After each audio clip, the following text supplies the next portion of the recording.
बीच में बुलाओ जो तूने अच्छो नहीं करो। दुर्योधन ने कही तो हम तुम्हें देवर हते जब तुमने हम तो जग कही हती अंधे की औलाद अंधी होती है बादना तुमने हमें नहीं छोड़ो हतो तो बदला तो वही लिए ही। तो अब महाराज द्रौपदी ने कहा छोड़ दो मुझे, दुर्योधन जाने दो, क्यों मेरे पीछे पड़े हो तुम? अब मैं तुम्हारी भाभी हूँ, ये मत भूलो कि मैं तुम्हारे कुल खानदान की कुल बधू हूँ, तुम्हारे कुल खानदान की इज्जत हूँ, मान मर्यादा हूँ, और तुम अपनी इज्जत को सभा बीच में उछालोगे तुम्हें शोभा नहीं देता। दुर्योधन ने कहा कुछ भी हो जाए बदला लेकर के रहेंगे, मानेंगे नहीं। दुर्योधन ने दुशासन से कहा, बोले दुशासन, बोले हाँ भैया, बोले इसे नगिन करो, से इसकी साड़ी को उतारो और इसे नगिन करके हमारी जंघा पे बैठा लो, देरी न करो क्योंकि अब मुझसे और इंतजार नहीं हो रहा है, इसे नगिन करके मेरी जंघा पे जल्दी बैठा लो। जो ये बात कही, अब महाराज काबा हो क्या जैसे परीक्षित जी महाराज द्रौपदी ने जब बात सुनी क्या जो दुशासन हमें उघारो करना है महाराज द्रौपदी रोने लगी। द्रौपदी पहुंची अपने पांचों पतियों के पास, वहीं जब पांडव गर्दन झुकाई नीचे बैठे थे। द्रौपदी पांडवों के पास में पहुंची, जवाब दिया सुनो तुम मेरे पांच पति, वो भी एक से एक बहादुर, एक से एक वीर योद्धा बलधारी, और तुम्हारे होते हुए अगर मेरी लाज जा रही है तो धिक्कार है तुम्हारी ऐसी ताकत पे जो तुम आज हमारी रक्षा नहीं कर सकते। मुझे ये घमंड था कि मेरे पांच पति हैं और एक से एक वीर बहादुर, तो संसार में मेरा कोई कुछ नहीं बिगाड़ सकता है, लेकिन तुमने तो मेरा गुरूर ही तोड़ दिया। इस भरी सभा में हम नगिन किए जाएंगे, तुम बैठे बैठे अब तमाशा देखोगे, है? मेरी लाज बचा लो, मुझे बचा लो।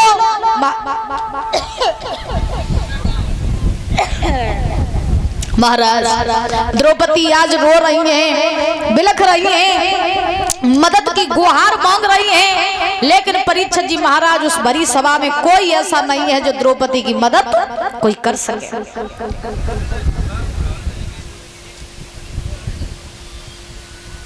नाम आपका?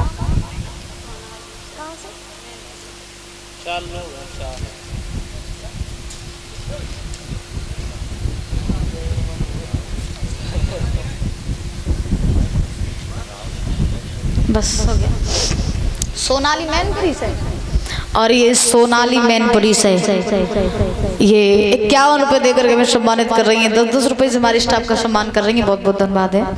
कामना करेंगे सुख शांति प्रदान होती रहे, ऐसी हंसती मुस्कुराती बनी रहे, महामाई मैया की दया दृष्टि बनी रहे, कामना आकांक्षा है। बोलिए गोविंद भगवान की, राधा रानी सरकार की, प्रेम से बोलो राधे राधे। तो महाराज अब द्रौपदी पांडवों से मदद मांग रही हैं, लेकिन परीक्षित जी महाराज सभा में कोई ऐसा नहीं है जो द्रौपदी की मदद कर सके। हुआ क्या, अब दुर्योधन ने जब दुशासन से कही कि जाओ नगिन करके हमें जंगा बिठा लो, सो दुशासन चलो, और जैसे ही चलो सो द्रौपदी की साड़ी पकड़ लाई, और जैसे ही साड़ी पकड़ी सो अब मैया घबराई, और द्रौपदी घबराई पितामह के पास पहुंची, जवाब दिया बाबा जिस सभा में तुम्हारे जैसे वीर योद्धा बलधारी बैठे हो, और तुम्हारे होते हुए भी अगर हमारी लाज चली जाए तो फिर तुम कहाँ मुंह दिखाओगे, कैसे जियोगे? क्योंकि लोग ये कहेंगे कि जिस सभा में पितामह भीष्म जैसे वीर योद्धा बैठे थे, जिस सभा में अब पांडवों जैसे वीर योद्धा बैठे थे, और उस सभा में जो है द्रौपदी जैसी नारी की लाज चली जाए तो फिर कैसे मुंह दिखाओगे समाज में? अभी भी कुछ नहीं बिगड़ा है बाबा, मुझे बचा लो, मेरी लाज बचा लो। लेकिन काऊ ने द्रौपदी की बात नहीं सुनी। दुशासन ने साड़ी पकड़ी और जैसे झटका मारो सो मैया ने कस के महाराज साड़ी को दबोच लो, कस के पकड़ ली, कहूँगे सुना हो कि साड़ी जा छुट जाए और हम नगिन हो जाए। अब द्रौपदी साड़ी कस के पकड़े और दुशासन कस के झटका मार रहा, साड़ी छुड़वाए रहो। तो द्रौपदी ने बात कही कि नीचे किए बैठे सर और कुछ पड़े ना असर, और सर कटता ही सर और स्वामी होगी ना बसर। क्या मान रहेगा स्वामी सरकार, ओ साड़ी का पल्लू जब सरका, साड़ी का पल्लू जब सरका।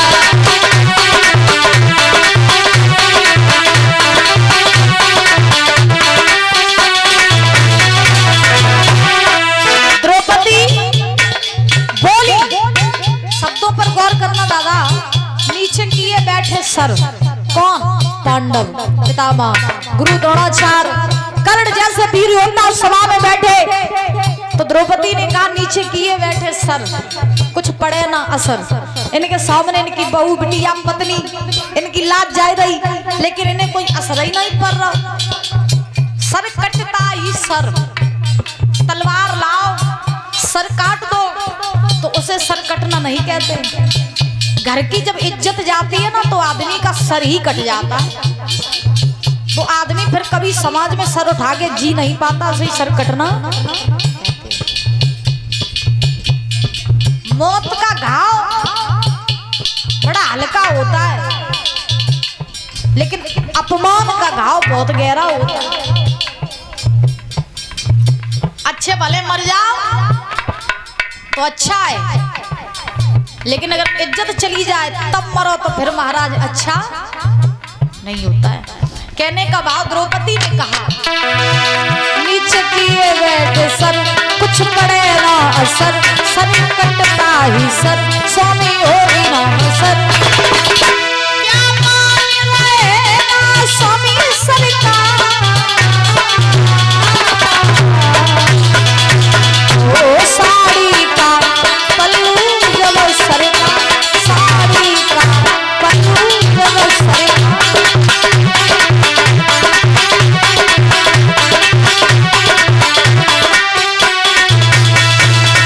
आज महाराज द्रौपदी सबसे मदद मांग रही, लेकिन परीक्षित जी महाराज काऊ ने द्रौपदी की मदद नहीं करी। और जब काऊ ने मदद नहीं करी तो इस दुशासन ने झटका दिया, साड़ी द्रौपदी यहाँ से छूट गई।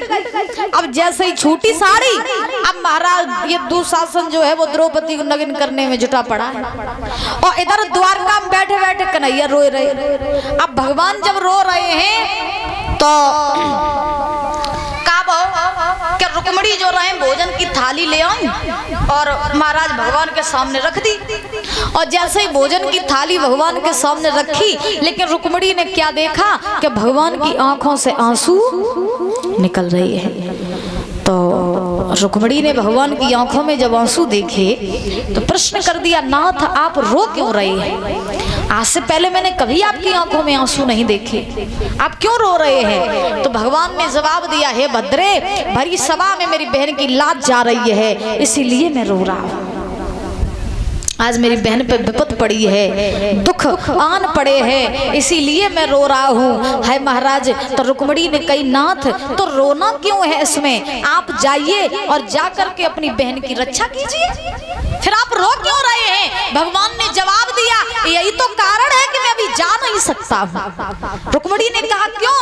भगवान ने कहा इसलिए कि अभी मेरी बहन मुझे बुला नहीं रही है, अभी वो मुझे भूली बैठी है। अरे मैं तो खुद तैयार बैठा हूँ कि कब वो मुझे बुलाए और कब मैं दौड़ा दौड़ा उसके पास जाऊं, लेकिन वो अभी संसार में फंसी है, वो अपनों से मदद मांग रही है, वो अपनों की शरण में पड़ी है। जब वो मेरी शरण में आएगी तब मैं उसकी लाज बचाने जाऊंगा।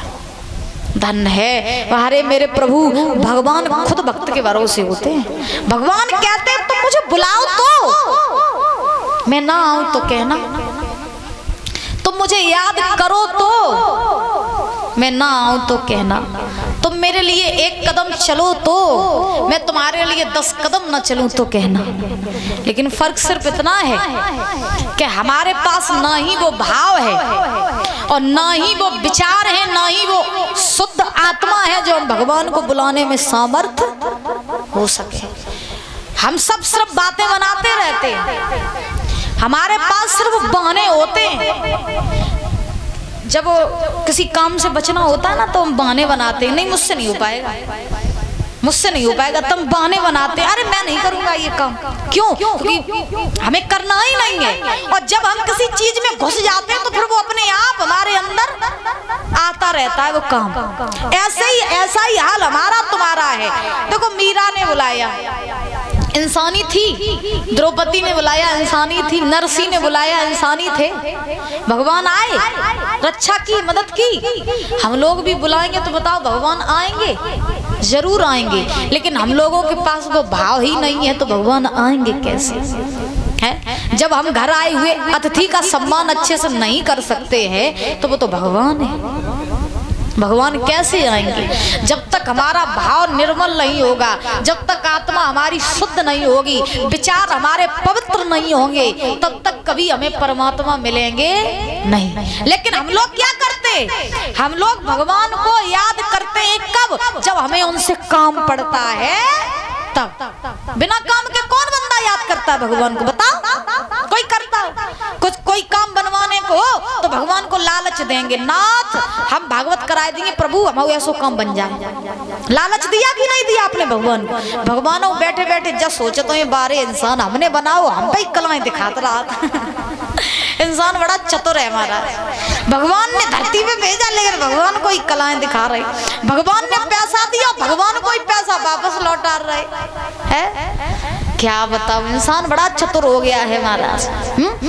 अब द्रौपदी रो रही और भगवान इधर द्वारका में बैठे बैठे रो रहे। जब द्रौपदी ने देखो परीक्षित जी महाराज कि अब मेरी मदद करने वालों कोई नहीं, और जब साड़ी खिंचते खिंचते साड़ी का एक छोक रह गया, द्रौपदी समझी कि अब कोई नहीं है, या मेरी मदद करवे काज। और पहले द्रौपदी साड़ी को कस के पकड़े रही कि तुम छुट ना जाए। जब साड़ी को एक छोक रही हो और जब देखी कि सब सभा में मुंह लटका बैठे, गर्दन नीचे करे बैठे, समझी अब कोई नहीं है। सो जैसे ही दोनों हाथ खड़े करे, साड़ी छोड़ दो, हाथ खड़े किए और हाथ खड़े करके जैसे ही महाराज आवाज लगाई, कन्हैया अब तो मेरी लाज तो जैसे ही महाराज आवाज लगाई तो द्रौपदी बोली, हे श्याम सुंदर अब का बना बेइज्जती करवा दियो तो वहीं आइयो, अब का मनमानी करवाइयो तो वहीं आइयो। बोली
महाराज।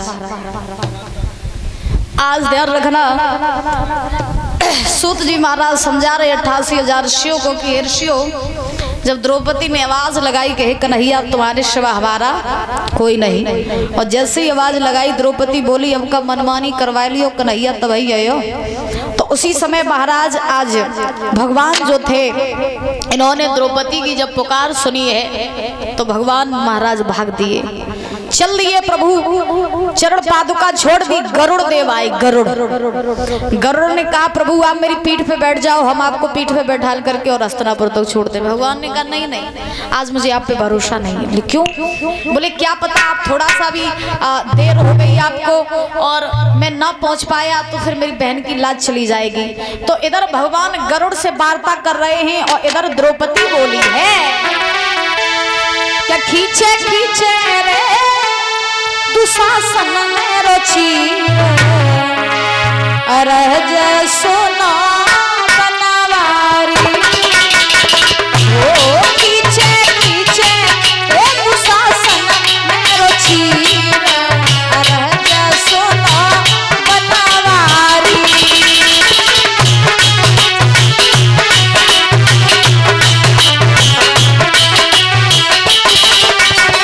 द्रौपदी बोली कन्हैया, अरे बाद न याद करो कन्हैया, उंगली कटी तुम्हारी, बाद न याद करो। वो दोनों हाथों पट्टी मोती फाड़ के अपनी साड़ी।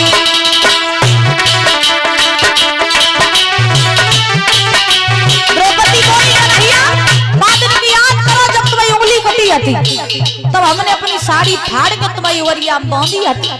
कम से कम बुई कज जाओ, अदा कज जाओ, आए तो जाओ। हो आई गई रे, आई गई रे बिहारी तेरी याद, अरे सोना बनवारी। हो खींचे खींचे हो खींचे खींचे खींचे रे दुशासन मेरो चीर, अरे सोना बनवारी।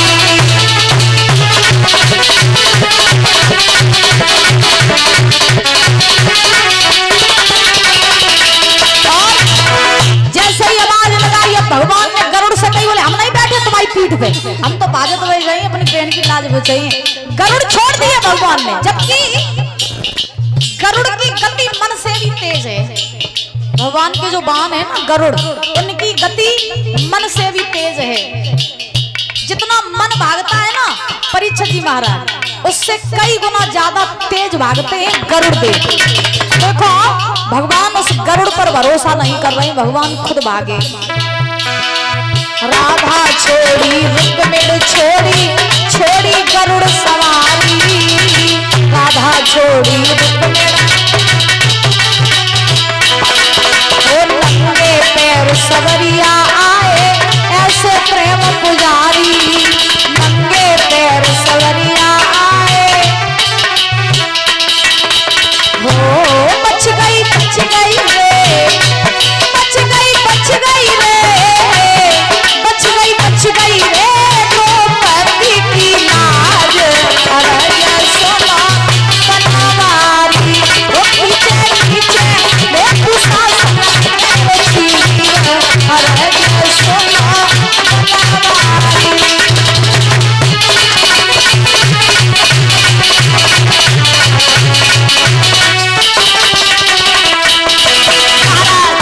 भगवान आए हैं और भगवान ने आकर के द्रौपदी की साड़ी को बढ़ाना प्रारंभ कर दिया। परीक्षित जी महाराज उठ जाओ, सवेर हो जाओ। हाँ, अब भगवान ने आकर के साड़ी बढ़ाना प्रारंभ कर दिया। एक छोक रह गया था खिंचने वाला था, भगवान ने आके साड़ी बढ़ानी प्रारंभ कर दी। अब साड़ी भगवान ने इतनी बढ़ाई इतनी बढ़ाई इतनी बढ़ाई, दुशासन दुर्योधन सब पछाड़ खा के गिर पड़े, लेकिन उन्होंने द्रौपदी को नगिन नहीं कर पाया। क्योंकि कहते हैं हमें चिंता नहीं उनकी, उन्हें चिंता हमारी है, और हमारा तो रक्षक सुदर्शन चक्र धारी है। जिसका रक्षक भगवान बैठा है उसका दुनिया में कोई कुछ नहीं बिगाड़ सकता है। अब भगवान साड़ी बढ़ाने लगे, साड़ी इतनी बढ़ाई कि समझ में नहीं आ रहा कि साड़ी है कि नारी है, नारी भी साड़ी है कि साड़ी की नारी है, सब चक्कर में पड़े हैं। नजारा ये हो साड़ी है के नारी है के साड़ी बीच नारी है,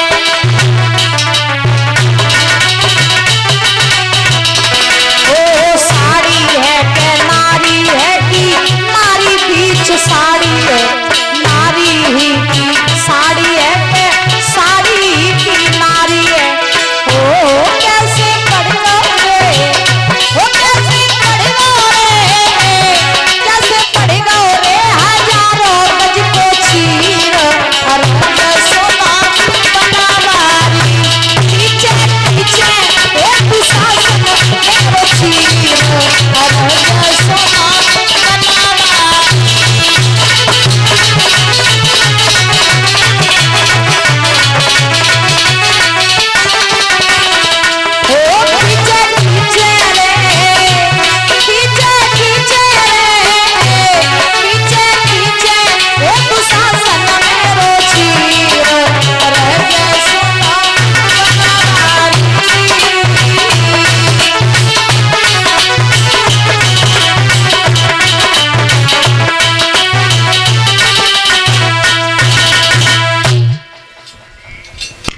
तो महाराज आज ध्यान रखना, भगवान आए हैं और भगवान ने द्रौपदी की साड़ी को बढ़ाया है। सब पछाड़ खा करके गिर पड़े लेकिन किसी ने द्रौपदी को नगिन नहीं कर पाया। आज उसी समय धीरे धीरे महाराज सभा में दो संकल्प हुए थे दादा। पहला ये भीम ने लिया था कि दुर्योधन तू द्रौपदी को नगिन करके अपनी जंघा पर बैठालना चाहता था, तो जब तक हम तेरी जंघा को नहीं तोड़ेंगे तब तक हम चैन से नहीं बैठेंगे। एक संकल्प द्रौपदी ने लिया था कि